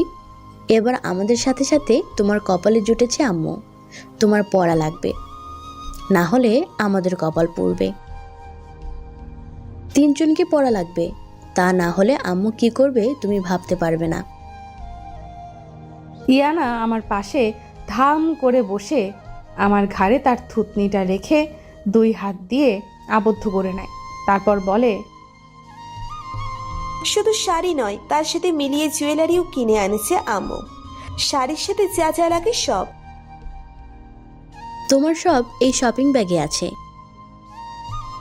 আলিশা কথাটা বলে আমার হাতে আরেকটা শপিং ব্যাগ ধরিয়ে দেয়। তারপর বলে, 3টা শাড়ি এক ধরনের। খুঁজে খুঁজে এক রঙের শাড়ি আম্মু বের করে নিয়েছে। আলিশার কথায় আমি শুধু হাসলাম। আসলে কি বলবো সেটাই বুঝতে পারছি না আমি। দরজায় ধাম করে আঘাত হলে বিছানার উপর রাখা শাড়ি চুড়িগুলোর দিক থেকে নজর সরিয়ে দরজার দিকে তাকালে দেখি ইয়ানা বাম হাতের কনুইতে ফু দিচ্ছে। মনে হচ্ছে আঘাত পেয়েছে। আমি কিছুটা বিচলিত হয়ে ইয়ানার কাছে প্রশ্ন করি সে ঠিক আছে কিনা। আমার প্রশ্ন শুনে ইয়ানা একগাল হেসে বলে, আমি একদম গুড আছি। এগুলো আমার নিত্যদিনের রুটিন, হোঁচট বাড়ি খাওয়া। ইয়ানার কথা শুনে ফুস করে একটা নিঃশ্বাস ফেলে অনুরোধের গলায় বলি, তবু একটু সাবধানে চলবেন না? বেকায়দায় পড়ে যদি কোনো অঘটন ঘটতো। কিছু তো হয়নি তাই না বাবা? কুনোই ঘষা বাদ দিয়ে আমার দিকে তাকিয়ে আদুরে গলায় বলে ইয়ানা, আচ্ছা শোনো, তোমার কাছে যে কারণে এসেছি। বলো। কিচ্ছু বলবো না, তোমাকে আমার সঙ্গে নিয়ে যাওয়ার জন্য এসেছি, চলো। আমি কিছু বলার অপেক্ষা না করে ইয়ানা আমার হাত ধরে হাঁটা দিতে গেলে আমি পিছন থেকে ইয়ানার এক হাত টেনে ওকে দাঁড় করিয়ে দেই। আমার দাঁড় করানোতে সে আমার দিকে কয়েক সেকেন্ড মিটমিট করে তাকিয়ে থেকে প্রশ্ন করে, কিছু বলবে? ওর প্রশ্নে কিছুটা দ্বিধা বোধ করি আমি আসলেই ইয়ানাকে কিছু বলতে চাই। বলাটা ঠিক হবে কিনা সেটা ভাবছি। বলার পরই বা সে কীভাবে নিবে ব্যাপারটা, সেটাও আমার মাথায় ঘুরপাক খাচ্ছে। গলা খাকড়ি দিয়ে গলা পরিষ্কার করে কিছু বলতে উদ্বেগ হলে ইয়ানা তখন চটপটে গলায় বলে বসে, তোমার দুটানা যখন ক্লিয়ার হবে তখন বলিও, যখন তখন যে কোনো মুহূর্তে এই ইয়ানাকে তুমি পাবে। এবার চলো, কি বিষয় বলো? সব দ্বিধা বাদ দিয়ে গলায় জোর এনে ইয়ানাকে আরেক দফা তার পথ আগলে ওকে থামিয়ে দেয়। ইয়ানা আমার দিকে ঘুরে দাঁড়িয়ে বিচক্ষণ শীতল চোখে আমার দিকে তাকিয়ে থাকে। আমি আরও একবার গলা খাকড়ি দিয়ে গলা ঠিক করে বলি, আই নিড আ সলিউশন। আগে প্রমিস করো আমি তোমাকে যা বলবো তুমি ব্যতীত অন্য কোনো ব্যক্তি জানতে পারবে না। তুমি শতভাগ নিশ্চিত থাকো, মানুষ কেন কাকপক্ষীও জানবে না। ইয়ানা কথাটা খুব কনফিডেন্সের সাথে বলে ওঠে। আমি কিছুটা আস্থা ফিরে পাই। ইয়ানার কাছে এমুর বিষয়টা বলি, কিছুই ঘুরিয়ে পেঁচিয়ে। ইয়ানাকে বললাম, ধরো তোমাকে একটা ছেলে ভালোবাসে, তুমিও ভালোবাসো। কোনো এক ক্ষেত্র বিশেষে তুমি তাকে ভালোবাসো, সেটা প্রকাশ করতে চাও না তার কাছে। আর ছেলেটাও নাছোড়বান্দা, সে তোমাকে তার নিজের করে ছাড়বে। আর তুমিও সে তার লাইফ থেকে চলে যাক, আর তুমি চাও সে তোমার লাইফ থেকে চলে যাক। তার জন্য একটা মিথ্যার আশ্রয় নিলে, বললে তোমার অন্য কোথাও বিয়ে ঠিক করেছে তোমার পরিবার, তাদের পছন্দে তুমি বিয়ে করবা। কিন্তু সে ছেলে তোমার কাছ থেকে তোমার পরিবারের পছন্দ করা ছেলের ছবি চায়, তবে তুমি কি করবা? ইয়ানার ফটাফট জবাব। ওর জবাবে আমি নির্বিকার হয়ে চেয়ে রই। কিছুক্ষণ পর আমি বেচানি হবে বলি, তোমার তেমন যদি কোনো অপশন না থাকে তখন? থাকবে না কেন? আমার কাছে একটা প্রবলেমের হাজারটা সলিউশন। কিছুটা ভাব নিয়ে বলে ইয়ানা, কিন্তু আমি উত্তেজিত হয়ে বলি, আমার তো কোনো অপশন নেই, আমি কি করব? ও এই ব্যাপার, তাহলে চিন্তা করো না, তুমি আমায় বলছো তো, দেখো তোমায় আমি ফটাফট সলিউশন দিয়ে দিব। এখন আপাতত চলো, না হলে সবাই মিলে আমায় বকা দিবে। আমায় আর কিছু বলতে না দিয়ে আমার হাত টেনে ধরে দৌড় মারে। ওর দৌড় মারাতে আমার পড়ে অবস্থা। মেয়েটা মাঝে মাঝে এত চঞ্চল হয়ে ওঠে, আবার মাঝে মাঝে খুব গম্ভীর হয়ে ওঠে। মনে হয় ইয়ানার কয়েকটা রূপ। ইয়ানা তাড়াহুড়ো করে ড্রয়িং রুমে নিয়ে আসে আমায়। সেখানে সবাই উপস্থিত, আঙ্কেল, আন্টি আর একজন বৃদ্ধ বয়সের মহিলা। ওনাকে দেখিনি বাসায় আসার পর থেকে। ইয়ানা শব্দ করে আসার ফলে সবার দৃষ্টি সিঁড়ির দিকে। সবার তাকানো দেখে আমার কিছুটা ইতস্তত বোধ করছি। ইয়ানার উদ্দেশ্যে আন্টি কড়া গলায় বলে ওঠে,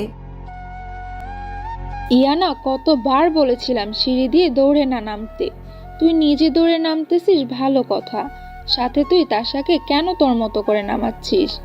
শান্তশিষ্টভাবে কোনো কাজ কি তোকে দিয়ে হয় না? আন্টির কথা শুনে ইয়ানা ড্যাম কেয়ার ভাব নিয়ে বলে, তুমি তো বললে তাড়াতাড়ি আসছে। তাড়াতাড়ি আসতে বলছি বলে তার মানে এটা না উড়ে আসতে বলছি। জলদি কাজ শয়তানের। তোকে ধরে আনতে বললে তুই তো বেঁধে আনিস। এই বাজে অভ্যাস যত দ্রুত বদলাতে পারবি তোর নিজের জন্য আর বাকিদের জন্য মঙ্গলকর হবে। ইয়ানার আচরণে কিছু মনে করিস না তাশা। আন্টির কথায় আলতো হেসে বলি, আমি কিছু মনে করিনি, ও তো বাচ্চা মানুষ। ইয়ানা সন্ধ্যাবেলাতেও তাশাকে এভাবে নিয়ে আসছিল, আর একটু হলে ইয়ানার নাক মুখ তো সে নিজে ফাটাতো, সাথে তাশারও।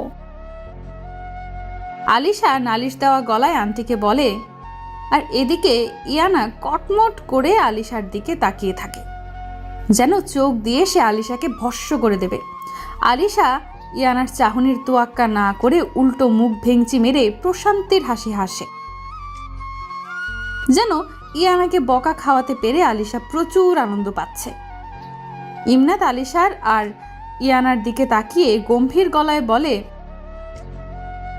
এখন যদি এখানে ঝগড়া শুরু করো কেউ, তাহলে আমি মেহেদি লাগিয়ে দিব না, এমনকি পরে 1000 বার বললেও না। ইমনাতের কথায় আমি ওর দিকে তাকালাম। ইমনাতের হাতে মেহেদি ধরা, আর এদিকে ইমনাতের কথা শুনে ইয়ানা তাড়াহুড়ো করে ওর ভাইয়ের পাশে বসে আকুতি গলায় বলে, এই না না, বড়াপুকে না দিলে নয়, আমাকে দেওয়া লাগবে।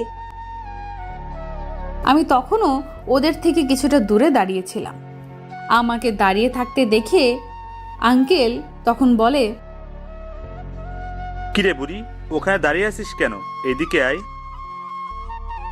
আঙ্কেলের কথায় আমি আলতো হেসে একটা সিঙ্গেল সোফায় বসি। একটা সোফাতে ইমনাত, আলিশা আর ইয়ানা। ইমনাত মাঝখানে আর ওরা দুই বোন দুই পাশে। আর আরেকটা সোফায় আঙ্কেল, আন্টি আর বৃদ্ধ মহিলাটি। বয়সের ভারে কিছুটা নুইয়ে পড়েছেন তিনি। উনি আমার দিকে কপাল কুঁচকে তাকিয়ে আছেন। ওনার তাকানো দেখে আমার ভেতরে একটা বিব্রত বোধ কাজ করছে। মায়াডা কেডা শামসু? আম্মা, তোমারে কইছিলাম না আশরাফের মায়ের কথা? এইটা আশরাফের মাইয়া। আঙ্কেলের কথা শুনে বুঝলাম উনি আঙ্কেলের মা। ও আচ্ছা, তুমি তাইলে আশরাফের মাইয়া। চাই এদিকে আহত দেহি, বালা করে একখানা দেহি তোমারে। ওনার কথায় আমি সোফা ছেড়ে স্থির পায়ে হেঁটে ওনার পাশে গেলাম। উনি তখন আমার এক হাত ধরে আন্টির উদ্দেশ্যে বলে, বড় বউ, তুমি আরেকখানা ওই দিকে যাও। জি আম্মা। আন্টি আর একটু নড়ে বসে। আঙ্কেল সোফা ছেড়ে উঠে সিঙ্গেল সোফাতে গিয়ে বসে। ওনার পাশে বসার পর আমার ভেতরের বিব্রত বোধটা যেন আরও বেড়ে গেল। আমি মাথা নিচু করে হাতের আঙুল মোচড়াতে থাকি। উনি তখন আমার থুতনিতে হাত দিয়ে ওনার দিকে ঘুরিয়ে বলে, খাওয়ান টাউন খাও না নাকি? এমন লেদার শুটকি লান হয়ে আসো কেন তুমি? ও বড় বউ, মায়াডারে কি তুমি না খাওয়াইয়া রাখো নাকি? নাকি ওই বজ্জাত সেরিটার লান ডায়েট নাকি ফাইট কি আকান করে, ওইটা তুমিও করম? এই বলে উনি ইয়ানাকে উদ্দেশ্যে বলে। ইয়ানা মাঝখান থেকে ফোড়ন কেটে বলে, আমি বচ্চা তৈলে তুমি শাকচুন্নি। দাদু ইয়ানার কথার পাত্তা না দিয়ে আমায় বলে, হুনো মাইয়া, এই বয়সে বেশি বেশি করে খাইবা। তোমাকে লাহান থাকতে আমি তো 2-3 বাসন ভাত খাইতাম। বেশি বেশি করে খাইবা, বুঝছো? ওনার কথায় আমি শুধু মাথা নাড়ালাম। এই কয়েক মুহূর্তের মাঝে আলিশার মেহেদি দেওয়া শেষ। একজন প্রফেশনালের মতো খুব অল্প সময়ে ইমনাত আলিশার হাত ভর্তি মেহেদি পরিয়ে দিয়েছে। আমার যেন বিস্ময় কাটছেই না। দিল তো দিল, একদম গর্জিয়াস করে দিয়েছে। ইমনাত এখন ইয়ানাকে মেহেদি পরিয়ে দিচ্ছে। আমি ইমনাতের হাতের দিকে তাকিয়ে আছি। এত দ্রুতভাবে ইমনাতের হাত চলছে, মনে হচ্ছে সে প্রফেশনালি মেহেদি লাগাতে জানে। ওর হাত থামছেই না, আর এদিকে আমার বিস্ময় যেন কাটছে না। চোখের পলকে ইয়ানার হাত ভরাট হয়ে যায়। ইয়ানা আবার বায়না ধরে তার অন্য হাতেও মেহেদি লাগিয়ে দেওয়ার জন্য। ইমনাত তখন বলে, অন্য হাতে নিজে নিজে দিস, তেরামি করলে সুন্দর করে হাতে ডিজাইন করে দিছি, সব মুখে নকশা উঠে যাবে। ইমনাতের কথায় ইয়ানা মুখ গোমরা করে উঠে চলে যায়। ডার্লিং, তুমি একটু দিবানি? দাদুর উদ্দেশ্যে বলে ইমনাত। ইমনাতের কথায় দাদু হাস্যোজ্জ্বল মুখে বলে,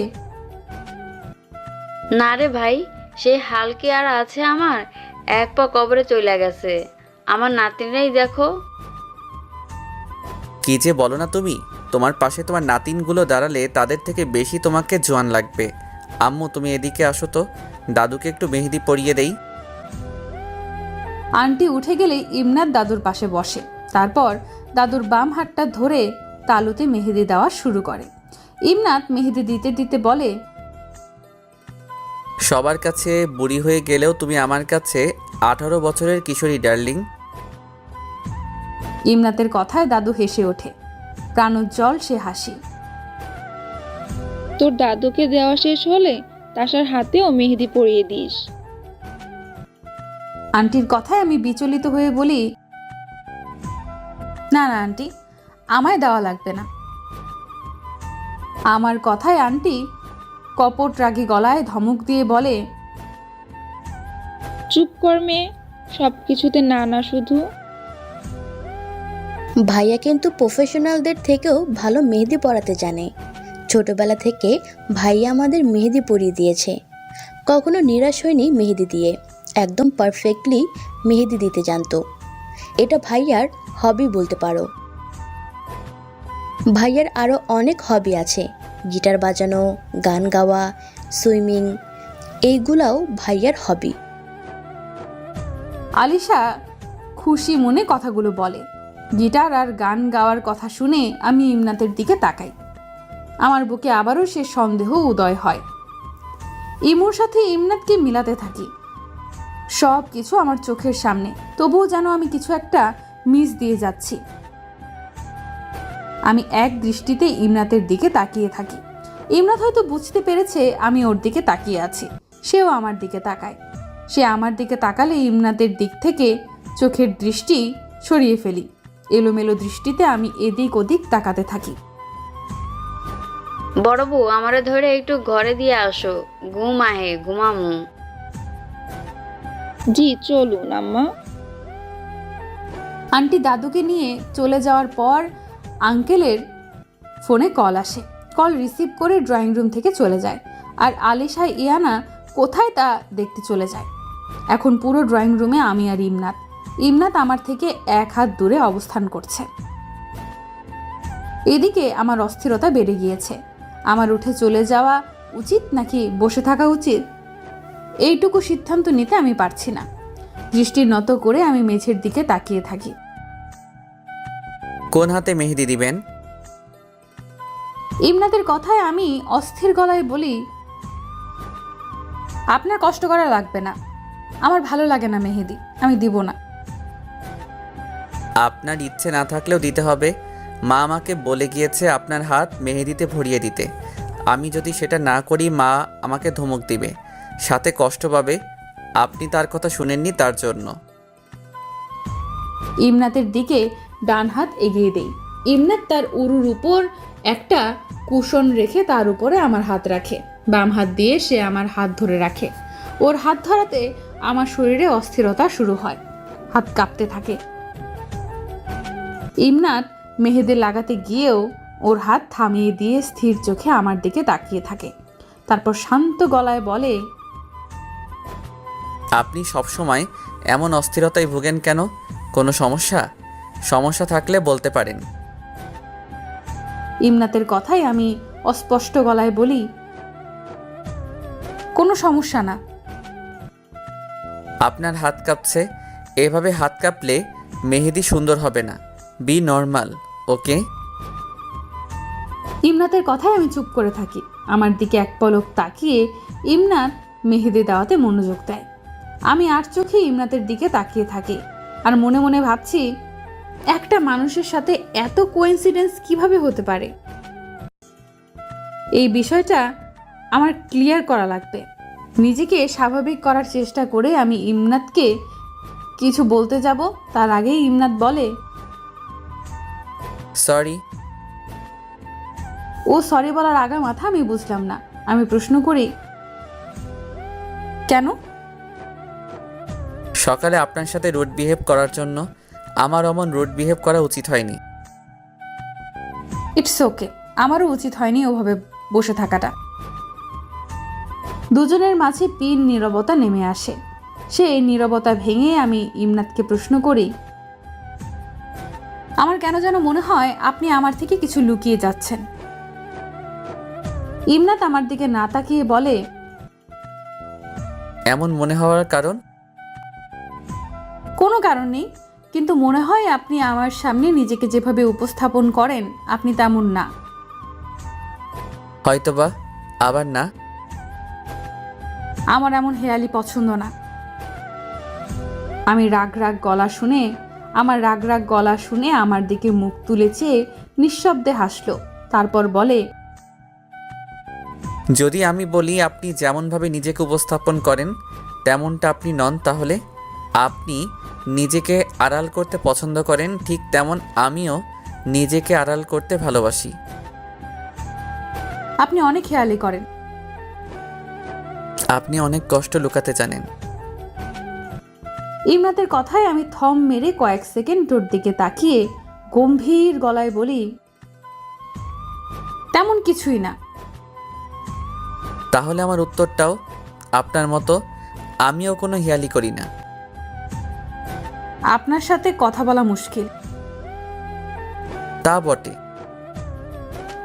ইমনাত আলতো হেসে আমার বাম হাত নেয় মেহেদি লাগানোর জন্য। আমি হাত টেনে নিয়ে অভিমানী গলায় বলি, থাক, লাগবে না।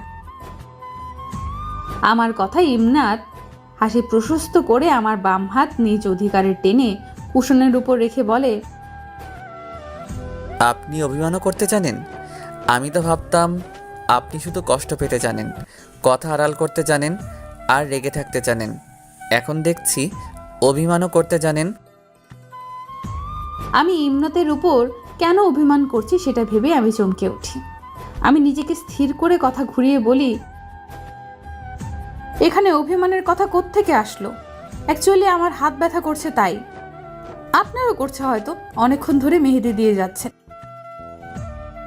আমাকে নিয়ে চিন্তা করতে হবে না, আমি এক বসাতে 20 জনের উপর মানুষকে মেহেদি পরিয়ে দিতে পারবো। আমি আর কিছু বললাম না। ইমনাত আরেক দফা হেসে রসিকতা করে বলে, মেহেদি লাগিয়ে দিচ্ছে আমি আর হাত ব্যথা করছে আপনার? আশ্চর্যজনক একটা ব্যাপার, তাই না? আমি কিছু না বলে চুপ হয়ে থাকি। কিছু বলতে ইচ্ছে করছে না।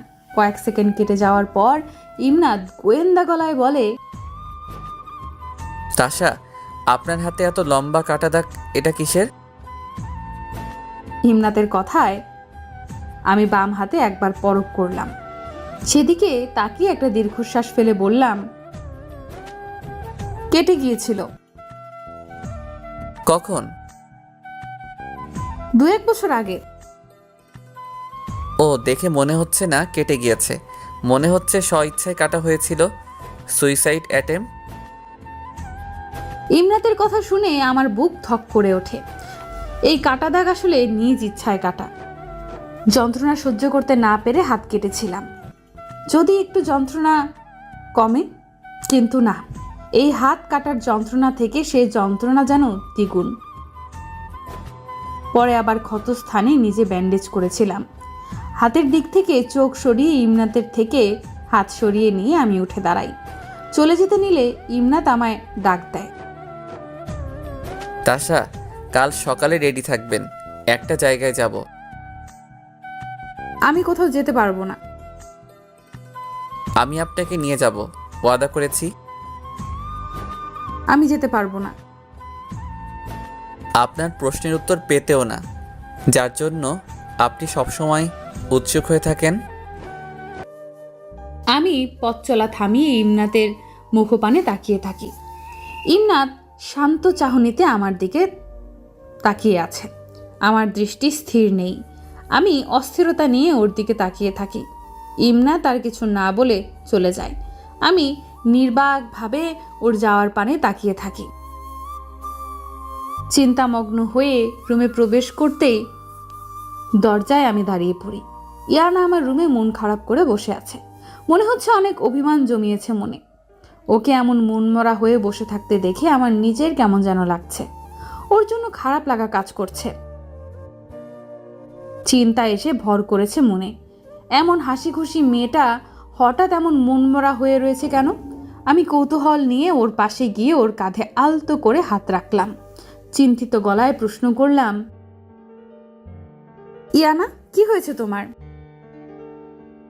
আমার প্রশ্নে ইয়ানা মুখ গোমরা করে আমার দিকে তাকায়। তারপর অভিমান জড়ানো গলায় বলে, এই বাসার কারোর আপন না আমি। কেউ আমায় ভালোবাসে না। সবাই সব সময় খালি বকা দেয় আমাকে। মনে হয় আমি এই বাড়ির কেউ না। ভাইয়াও বকা দেয়। আপুকে ভালোবাসে বেশি, তাকে সব সময় বেশি আদর করে, আর আমাকে শুধু ধমক আর ধমক।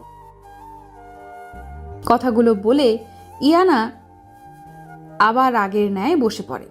চোখে মুখে রাগ অভিমান স্পষ্ট। বুঝলাম ইমনাত মেহেদি লাগিয়ে দেয়নি বলে এত অভিমান জমেছে ইয়ানার মনে। ইয়ানার বাচ্চামো দেখে আমি নিঃশব্দে হাসলাম। ইয়ানার সামনে এসে বসে ওকে পর্যবেক্ষণ করতে লাগলাম। হাঁটু 2 হাত দিয়ে চেপে ধরে দুলছে সে। রাগে অভিমানে নাক লাল হয়ে রয়েছে। রাগী মাখা মুখ দেখে আমার খুব হাসি পেল। আদুরে একটা ভাব ফুটে উঠেছে ওর চোখে মুখে। ওর হাতের দিকে তাকিয়ে আমি আলতো হেসে বললাম, দেখি তো মেহেদির রং কেমন এসেছে তোমার। মুখ গোমরা করে ইয়ানা আমার মুখের সামনে হাত তাক করে। এত নিখুঁতভাবে ডিজাইন করেছে যে দেখবে সে মুগ্ধ হবে। বাহ, খুব সুন্দর হয়েছে, আর খুব ভালো রং এসেছে। আমার কথায় ইয়ানা মুখ ফুলিয়ে হাত তার সামনে ধরে উল্টে পাল্টে দেখে ফুলা মুখে ছোট্ট করে হুঁ বলে জবাব দেয়। আমি আমার হাত ওর সামনে ধরে প্রশ্ন করি, দেখো তো আমারগুলো কেমন হলো। আমার হাতের দিকে তাকিয়ে তড়িঘড়ি করে হাঁটু মুড়ে বসে বিস্ময় চোখে বলে, ও মাই গড, জাস্ট অসাম। ওর কথায় হাত আমার সামনে এনে সেদিকে তাকিয়ে ইয়ানাকে প্রশ্ন করি, তোমার ভাই খুব ভালো ডিজাইন করতে জানে। খুব সুন্দর মেহেদি ডিজাইন করতে জানে। মনে হবে প্রফেশনাল মেহেদি আর্টিস্ট। আমার হাতে মেহেদি দেখে আমার বান্ধবীরা প্রশ্ন করত কোন পার্লার থেকে মেহেদি দিয়েছি। যখন শোনে আমার ভাইয়ের শিল্প, তখন ওদের চোখ ছানা বড়া হয়ে যায়। বিশ্বাসই করতে চায় না। আমার বান্ধবীরা ভাইয়ার কাছে এসে মেহেদি দেওয়ার আবদার করত, কিন্তু ভাইয়া না করে দিয়েছে।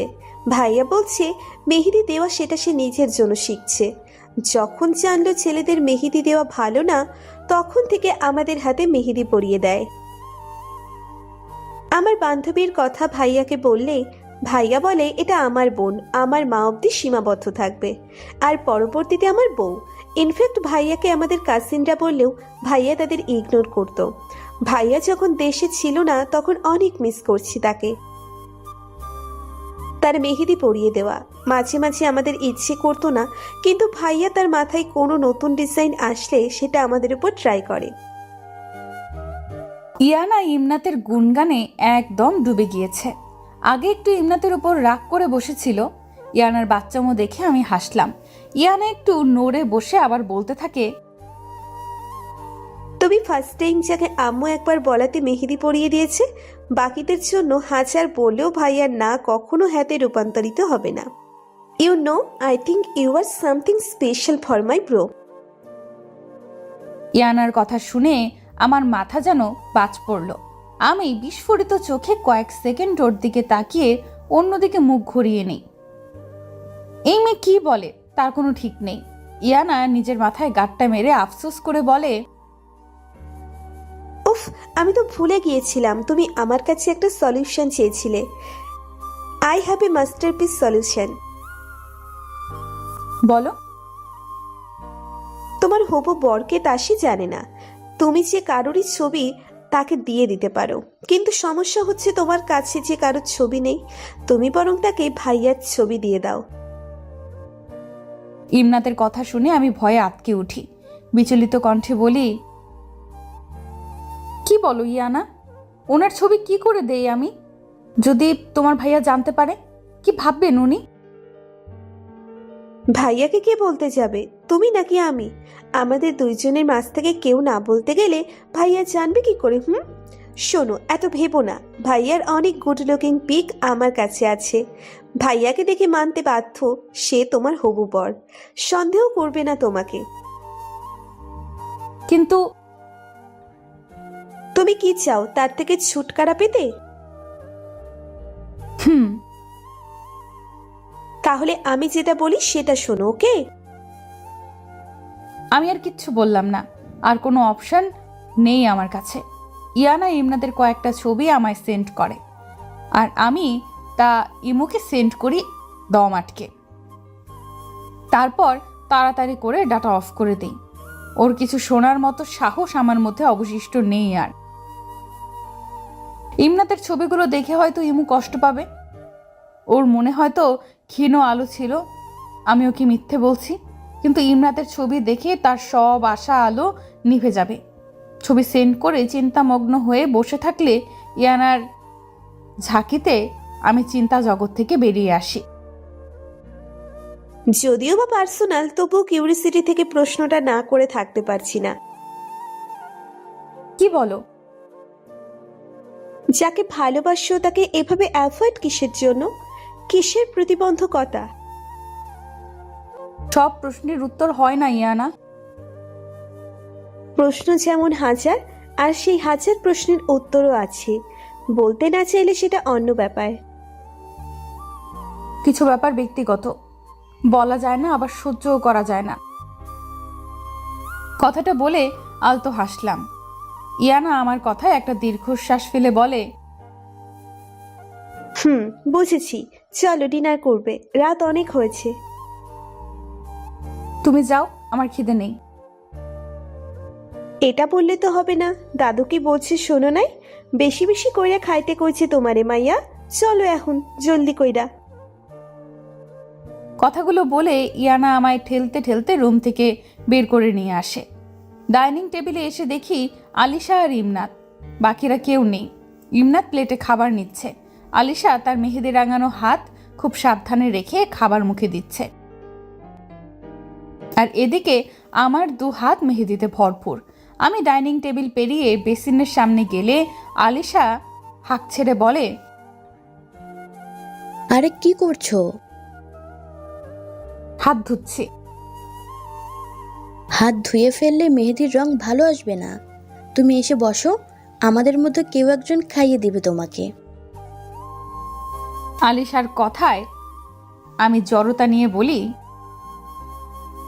আম্মু ছাড়া আর কারো হাতে খাওয়ার অভ্যেস নেই। কারোর হাত থেকে খেতে হবে না, চামচের সাহায্যে খাইয়ে দিব। এসো বসো তো। আমি আর কিছু না বলে চেয়ারে বসে পড়ি। আলিশা আবার বলে, ভাইয়া তুই তো খাচ্ছিস না, তুই বরং তাশাকে হেল্প কর। ইয়ানা সে তো নিজে ঠিক করে খেতে জানে না, সেজন্য অন্য কাউকে হেল্প করবে এটা ভাবা দুষ্কর। এবং আমি এক হাতের সাহায্যে খাইয়ে দিতে পারবো না, সো তুই একটু হেল্প কর প্লিজ। আলিশার কথা শুনে আমার পুরো শরীর আড়ষ্ঠতায় ভরে ওঠে। আমি ইমনাতকে এড়িয়ে চলার চেষ্টা করি, কিন্তু কোনো না কোনোভাবে ইমনাত আর আমি মুখোমুখি হচ্ছি।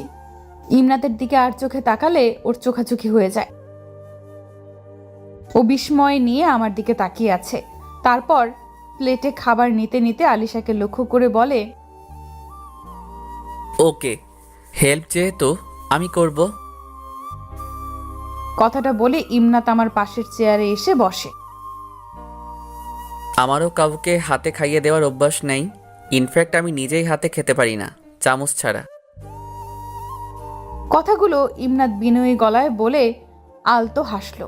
আমি ওর দিকে নিশ্চুপ উদাস চোখে কয়েক মুহূর্তের জন্য চেয়ে থাকি। এই ছেলে আমার সামনে আসলে আমার কি যেন হয়, শরীর মন জুড়ে এক উথাল পাথাল শুরু হয়।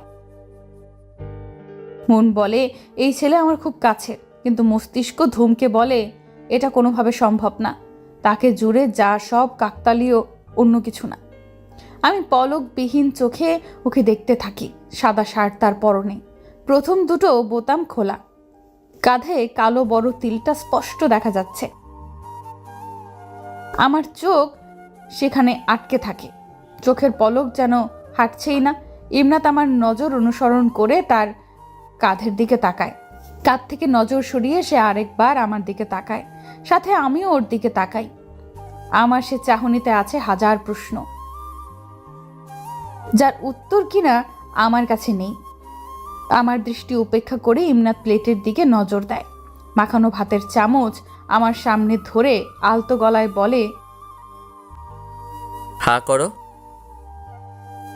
আমি দৃষ্টি না সরিয়ে ইমনাতের দিকে তাকিয়ে হা করি। সে নিঃশব্দে খাইয়ে দিচ্ছে। আমি আমার চোখাচোখি হতেই দৃষ্টি সরিয়ে ফেলি। সম্পূর্ণ খাবার শেষ করি আমি ইমনাতের দিকে তাকিয়ে। ইমনাতের দৃষ্টি আমার তাকিয়ে থাকার ফলে এলোমেলো। খাবার শেষ করে ইমনাত আমার দিকে পানির গ্লাস এগিয়ে দেয়। পানি খাওয়ার সময়ও আমার দৃষ্টি নড়ল না। ইমনাত খাওয়ার শেষ করে বেসিনের সামনে চলে যায় হাত ধোয়ার জন্য। আমি কাঠ হয়ে বসে থাকি। হাত ধুয়ে ইমনাত আমার পাশ কেটে চলে যেতে নিলে আমি মাথা নত করে ঠান্ডা গলায় বলি, তুমিই সে, তাই না? আমার প্রশ্নে ইমনাত থমকে দাঁড়ায়, অবাক চোখে আমার দিকে তাকিয়ে থেকে বলে, কে? আমি উঠে দাঁড়িয়ে ইমনাতের সামনে যাই। ওর চোখে চোখ রেখে আবার বলি, ইমনাত আর ইমু একজনই, তাই না? না বোঝার মতো করে ইমনাত বলে, what do you mean? I mean তুমি সে যাকে আমি ভালোবাসি, তুমি সে যে আমায় ভালোবাসে, রাইট? আমার কথা ইমনাত এলোমেলো কণ্ঠে বলে, কোথাও ভুল হচ্ছে। ভুল হচ্ছে নাকি ভুল করাচ্ছ? নো ওয়ে, তুমি। শব্দটা বলে ইমনাত থমকে যায়, নিজেকে ধাতস্থ করে বলে, আই মিন আপনি যে ভাবছেন আমি সে না। আমায় যতটা বোকা মনে করো ততটাও কিন্তু আমি না ইমনাত। কয়েক সেকেন্ড আমার দিকে তাকিয়ে থেকে একটা দীর্ঘশ্বাস ফেলে দৃঢ়তার গলায় বলে, আই থিঙ্ক আপনার মেন্টালি প্রবলেম দেখা দিয়েছে, তাই এমন আবল তাবল কথা বলছেন। যখন বললাম আমি সে না মানে সে না। গট গট পায়ে আমার সামনে থেকে ইমনাত কয়েক কদম সামনে গিয়ে থমকে পেছনে ঘুরে দাঁড়ায়। আমি উচ্চ বাক্যে বলি, ইমনাত, আমি জেদ সম্পর্কে তোমার ধারণা নেই। তুমি যদি সত্যি না বলো, এখন যা হবে তার জন্য তুমি দায়ী থাকবে। আমি কিন্তু যে কোনো অঘটন ঘটিয়ে ফেলতে পারবো, সেটুকু আন্দাজ হয়তো তোমার আছে আমার ব্যাপারে। ইমনাতের মুখ আতঙ্কে লাল হয়ে যায়, কারণ আমার হাতের শিরায় আমি ছুরি ধরে রেখেছি শক্ত করে। এক টান মারলে শিরা কেটে আমার যে কোনো কিছু হতে পারে। ইমনাত আমার পাগলামি দেখে আমার দিকে এগিয়ে আসতে নিলে আমি বেসামাল গলায় বলি, খবরদার সামনে আসবে না, সত্য না বলা অবধি। সত্যি বলো, কে তুমি? কাম ডাউন প্লিজ, লিসেন। কোনো ভুল বোঝাবুঝি হচ্ছে তোমার। প্লিজ ছুরি ফেলে দাও, এমন পাগলামি মানে হয় না। ভয় আতঙ্কে ওর জান যায় যায় অবস্থা, কিন্তু তবুও সে সত্যি বলতে নারাজ। আমিও দমে থাকার পাত্রী নই। প্রাণ ভরে নিঃশ্বাস নিয়ে শান্ত গলায় বলি, ওকে, তুমি আসল সত্যি বলবে না, তাহলে আমিও নিজেকে রাখবো না। চোখ বন্ধ করে হাতের শিরায় টান মারতে নিলে ইমনাত চিৎকার করে বলে, হ্যাঁ আমি সে, আমি ইমু, সেই ইমু যে তোমাকে ভালোবেসে। ওর কথা শুনে আমার হাত আলগা হয়ে যায়, হাত থেকে ছুরি নিচে পড়ে যায়। আমি ধপ করে মেঝেতে বসে পড়ি। কান্না জড়ানো গলায় প্রশ্ন করি, কেন? ইমনাত আমার সামনে এসে হাঁটু গেড়ে আমার সামনে বসে। ওর মুখে কোনো কথা নেই, ভয়ে মুখ শুকিয়ে গিয়েছে। আর অন্যদিকে আলিশা আর রিয়ানা বুঝতে পারলো না ওদের সামনে কি হয়ে গেল, নীরব দর্শকের মতো চেয়ে রয়েছে। আর আমি কেঁদে যাচ্ছি। আমার সন্দেহ ঠিক ছিল। আমার চিনতে ভুল হয়নি ইমনাতকে। ইমনাত আমার চোখে ধুলো ছিটিয়ে রেখে আমার পাশেই ছিল, কিন্তু ইমনাত এসব কেন করেছে? কেন? কাচের গ্লাস পড়ার শব্দে আমার হুঁশ আসে। আমি আমার বিছানায় বসা, রুমের চারপাশে চোখ বুলিয়ে একটা শুকনো ঢোক গিললাম। এই ঠান্ডার মাঝেও আমি ঘেমে গিয়েছি, হার্টের গতিবেগও বেড়ে গিয়েছে। চোখ বন্ধ করে 2 হাত দিয়ে মাথা চেপে ধরে ভাবছি, যা ছিল তা শুধুমাত্র আমার কল্পনা, আমার স্বপ্ন। এত নিখুঁত করে আমি স্বপ্ন দেখছিলাম। বিছানার ডান পাশে তাকাতেই দেখি নিচে গ্লাস পড়ে ভেঙে টুকরো টুকরো হয়ে গিয়েছে। ফোঁস করে একটা নিঃশ্বাস ফেলে বিছানা ছেড়ে জানলার পাশে এসে দাঁড়ালাম। আধো আধার আধো আলো, অন্ধকার এখনো কাটেনি। চোখ বন্ধ করে জানালার ধারে মাথা রাখতেই দূর থেকে অজানা শব্দ কানে আসে অল্প অল্প। এমন স্বপ্ন কেন দেখলাম যার আগামাথা কিছুই আমার বুঝে আসছে না? আমার অবচেতন মনের ভাবনা কি এগুলো, যা কিনা আমার অগোচরে তারা চিন্তা করে যায়? গাড়ির হর্নের শব্দ কানে আসতেই জানলা দিয়ে নিচের দিকে তাকালে সোডিয়ামের আলোয় ইমনাতের চেহারা অল্প করে দেখতে পেলাম। এত ভোরবেলায় ইমনাত গাড়ি নিয়ে কোথায় যাচ্ছে? নিজেকে এই প্রশ্ন করে বসি। দেখে মনে হচ্ছে খুব জলদিতে আছে। চোখের পলকে ইমনাত গাড়ি নিয়ে উধাও হয়ে যায়। আমার চোখ জোড়া ওর যাওয়ার পানে চেয়ে থাকে। কেমন যেন একটা চিন্তা কাজ করছে তার জন্য আমার মনে। ব্যাপারটা বুঝতে পেরে নিজেকে ধমক দিয়ে বলি, সে কোথায় যাচ্ছে না যাচ্ছে তা দিয়ে তোর কি? কথাটা বলে জানালার পাশ থেকে সরে ওয়াশরুমে চলে যাই। রুম থেকে বেরিয়ে হল রুমে আসতে আসতে প্রায় আলো ফুটে ওঠে। হল রুম একদম শুনশান, কেউ নেই। হয়তো যে যার রুমে সবাই। রুমের দিকে যেতে গিয়েও আবার থেমে যাই। রুমেই বা কি করব? ঘুম তো আর আসবে না। একবার ভাবলাম ছাদে যাই। কি মনে করে আমার চোখ সদর দরজার দিকে যায়। সদর দরজা খোলা, সেদিকে হাঁটা দিলাম। হাঁটতে হাঁটতে শিশির ভেজা সবুজ ঘাসের মাঝে চলে আসি।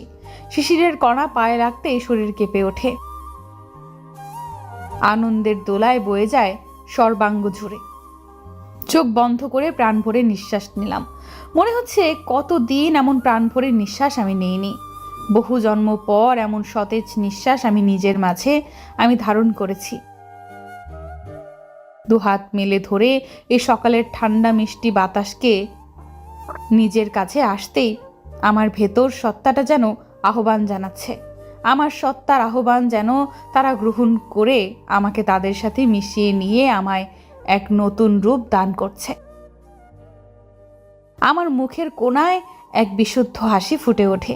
এই হাসিটা যেন আমি কতদিন হাসিনি। আজ যেন সব কিছুই অবসান ঘটিয়ে এক নতুনত্বের জন্ম হচ্ছে আমার মাঝে। আমি যেন সে আগের মুহূর্তে ফিরে গিয়েছি। প্রতি সকালটা শুরু হতো আমার নাচের প্র্যাকটিসের মাধ্যমে। মা মুগ্ধ হয়ে দেখতো সে নাচ। ছোটবেলা থেকে নাচের প্রতি অধীর আগ্রহ আমার মাঝে। যে আগ্রহের জন্য মা আর বাবা তারা দুজন আমার নাচে উৎসাহ দিত। তারা আমার সব কিছুর সাথে সাথে থাকতো। গানের ছন্দ যেন আমার কানে এসে লাগছে, আর আমার শরীরের প্রত্যেকটা স্তর তার মতো করে নাচার জন্য উদ্যোগ হচ্ছে আমার সে প্রিয় গানের তালে। মম চিত্তে নিতে নিতে কে যে নাচে, তাতা থই থই তাতা থই থই তাতা থই থই। গানের লাইনের সাথে তাল মিলিয়ে পেছনে ঘুরতেই আমি থমকে দাঁড়িয়ে যাই। ইমনাত অপলকভাবে তাকিয়ে আছে, সাথে কিছু বিস্ময়। আমার মধ্যে কাজ করছে একরাশ অস্থিরতা আর সংকোচ। আমার চোখের দৃষ্টি অস্থির হয়ে যায়। আমি মাথা নিচু করে এদিক ওদিক তাকাতে থাকি। কিছুক্ষণ আগেই তো বাসা থেকে গিয়েছিলাম। এত দ্রুত চলে আসবে চিন্তার বাইরে। তাশা, ডাক শুনে মাথা তুলে ইমনাতের দিকে তাকালাম। ইমনাতের তেরা কথা শোনার জন্য নিজেকে প্রস্তুত করে, কিন্তু সে আমাকে অবাক করে দিয়ে অনুরাগের গলায় বলে, একটু সাহায্য করবেন প্লিজ? আমি নিজেকে যথাসাধ্য শান্ত করে আলতো গলায় প্রশ্ন করি, বলুন। গাড়িতে আমার মোবাইলটা রেখে আসছি, একটু নিয়ে আসবেন? আসলে আমার কাজিন অসুস্থ, ওকে দাঁড় করিয়ে আমি যেতেও পারবো না, তার দাঁড়ানোর শক্তিটুকুও নেই, প্লিজ। এতক্ষণ খেয়াল করিনি ইমনাতের পাশে অন্য কেউ আছে। একটা ছেলেকে ইমনাত খুব সাবধানে ধরে রেখেছে, তার পুরো ভার ইমনাতের শরীরের উপরে, কিন্তু চেহারা দেখা যাচ্ছে না। ইমনাত এমন করে রিকোয়েস্ট করতেছে, না করার প্রশ্নই আসে না। আপনি ওনাকে ভেতরে নিয়ে যান, আমি নিয়ে আসছি।